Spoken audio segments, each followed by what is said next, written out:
Have you ever felt that sharing too much with your family can sometimes do more harm than good?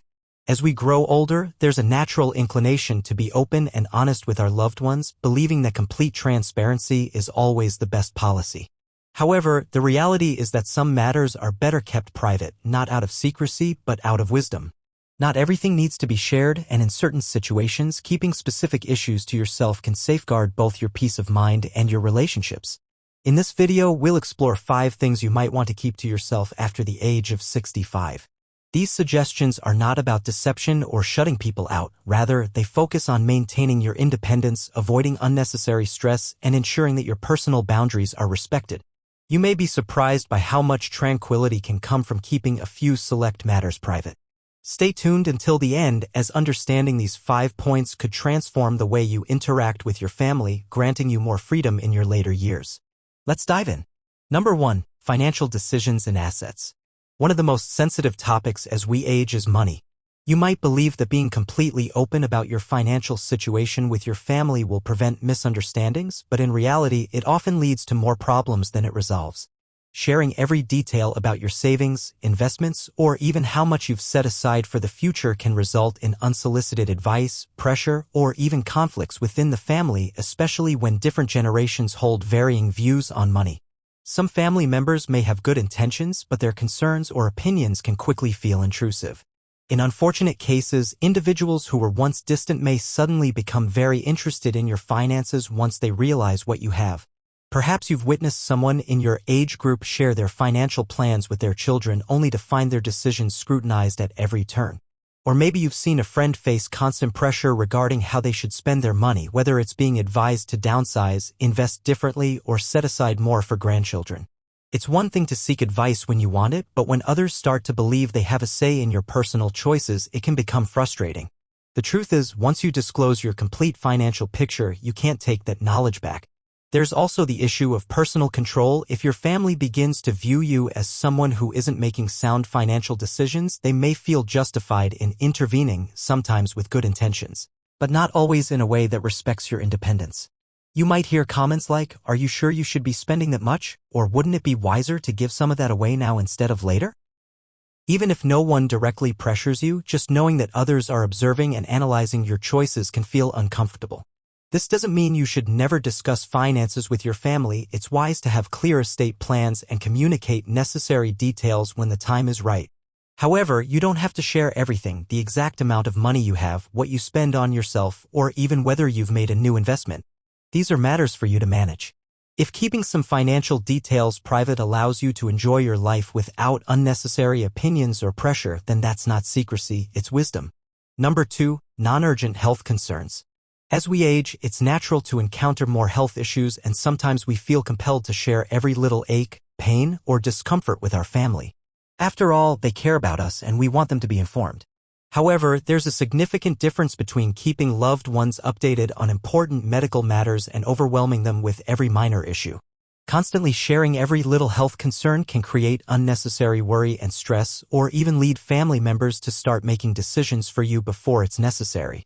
You may have experienced this before, mentioning a small issue like joint pain or fatigue, only to find yourself in the midst of a debate about whether you should see a doctor, change your diet, or take a new supplement.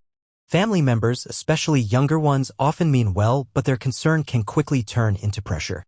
Before you know it, they're researching treatments, scheduling appointments, or making comments like, "You really need to take better care of yourself," as if you haven't been managing your own health for decades.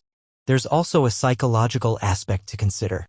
If you frequently discuss your health issues, even the minor ones, your family may begin to perceive you as someone who is declining faster than you truly are.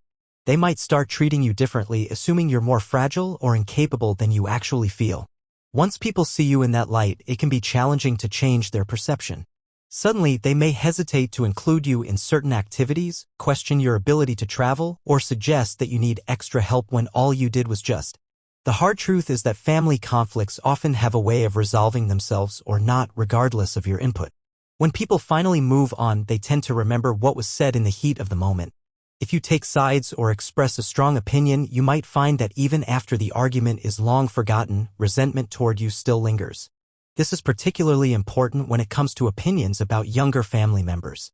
Sharing your true thoughts about a son-in-law, a daughter's parenting style, or a relative's life choices may feel honest in the moment, but those words have a way of sticking. People rarely forget when they feel judged or criticized, even if your intentions were good. What you perceive as helpful advice might feel like rejection to them, creating emotional distance that never quite heals.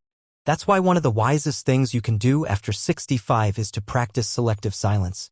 You don't have to agree with everything or pretend that problems don't exist, but you also don't need to comment on every family situation. Instead of offering an opinion, sometimes the best response is simply, "I hope things work out for the best," or "I trust you'll make the right decision." This approach allows you to stay connected without getting pulled into drama that ultimately isn't yours to fix. Keeping certain thoughts to yourself can be the key to maintaining peace, not just for your family, but for yourself. Number 4, your regrets about the past. As the years go by, it's natural to reflect on the past, on choices made, opportunities missed, and paths not taken. Regret is something everyone experiences in one way or another, but that doesn't mean it always needs to be shared, especially with family. You might feel the urge to discuss things you wish you had done differently, whether it's how you handled your career, how you raised your children, or decisions that shaped your life. However, what you see as honesty or self-reflection can sometimes be misinterpreted by those closest to you. When parents or grandparents express regret about the past, children often take it personally. If you mention that you wish you had spent less time working and more time with family, your children might hear, "I wasn't a good enough parent." If you say you regret not moving to a different city or pursuing a different dream, they might interpret it as an indirect way of saying your life with them wasn't fulfilling. Even if that's not what you meant, those words can linger and create unnecessary guilt or resentment. The same goes for regrets about relationships. Talking about a past love, even in a harmless way, can make your spouse or family members feel like they were a second choice. Reflecting on friendships that drifted apart or opportunities that slipped away can shift how people perceive you. Instead of remembering the strong, resilient person they've always known, they might start to see you as someone stuck in the past. That's why some regrets are best kept to yourself. It's okay to think about them, process them, and even learn from them, but dwelling on them in front of family doesn't change what has already happened. More often than not, it only places a burden on those who love you. The past can't be rewritten, but how you carry it forward is entirely up to you. If you're still watching this video and finding these insights valuable, please comment number 4 below to let me know you're here. If you haven't subscribed yet, I recommend you do so and turn on the bell notification so you don't miss any future videos. Your support helps us continue creating valuable content to inform and inspire you. Now let's move forward. Number 5, the full extent of your financial situation. Money is one of the most complicated topics in any family. It can bring people together, but it can also create tension, misunderstandings, and even conflict. As you get older, you may feel the need to share more details about your financial situation with your family, whether it's how much you've saved, what you plan to leave behind, or even the financial struggles you're facing. While there are instances where discussing certain financial matters makes sense, being too open about money can sometimes do more harm than good. One of the biggest risks of revealing too much about your finances is that it can change how people treat you. If your family knows you have a comfortable amount saved, you may find that some relatives start looking at you differently, perhaps even expecting financial help or subtly hinting at what they hope to inherit.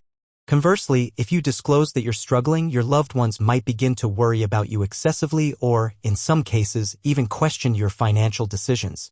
Either way, money has a way of shifting relationships, and once that happens, it's hard to undo. There's also the issue of independence. As you get older, the more your family knows,